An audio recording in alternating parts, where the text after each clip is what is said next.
Hey guys, and welcome back to my channel. If you're new around here, I'm Di, and this channel is all about turning browsers into buyers and leads into sales. So today we're going to be talking about Google My Business. So what do I mean by that? Local SEO. Because I really do think people don't take advantage of this. I think there's a stat out there where 70% of customers are more likely to engage with businesses who have a really great Google My Business profile page. And also, don't forget, when you do a local search on Google, there's a terminology, it's called Snack Pack, where you get local businesses there. You tend to see the first 3 or 4. We want to get your website in that Snack Pack. So stay tuned to the end of the video because there are going to be lots of top tips which you can really put together yourself, which will make a huge difference. And also, if you could please like, share and comment, that would be great. Top tip number 1, the focus is all about getting your business there first. And what do I mean by that is that you're competing against so many different businesses online, so we want you to stand out against your competitors. So really have that mindset when you're setting up your Google My Business profile. Top tip number 2, there's this concept of setting up your NAP correctly. And what do I mean by that? N for name, A for address, and P for phone number. Make sure you get those correct. When you've put them in your profile, then keep that consistent on any other channel you use out there, so whether it's your website or whether it's on social media.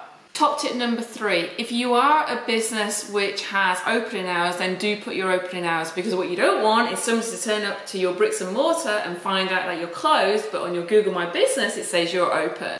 Top tip number 4, photos. And I see this so many times where people don't use their own photos. If you don't do that, Google will then just take photos that you can see within the area, and if you've got buildings which aren't very nice, you don't really want them to be shown on your profile. So photos are key. Also think about it when you're putting photos up. You know, if you have got bricks and mortar and it looks great, then yes, put that one of the first images, because it instills confidence and gives you, you know, social proof, I guess. And then have photos of your work and your services, and really high quality photos, so that when I land on it and I see them, I go, wow.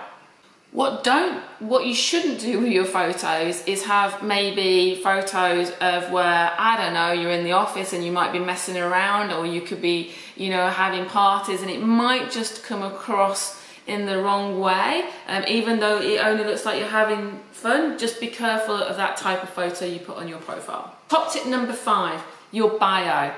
This is really important, and this is where you can you need to again think about the problems you're solving and the questions you're answering. What does your company do? You need to get that across straight away to your audience. And also, you know, nobody really knows, but I would throw in a little bit of keywords and LSI just to try and boost that up from a local SEO perspective.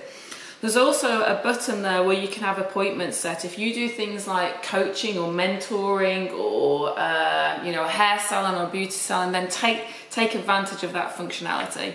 Top tip number 5, build trust. Customers can put reviews on your Google My Business.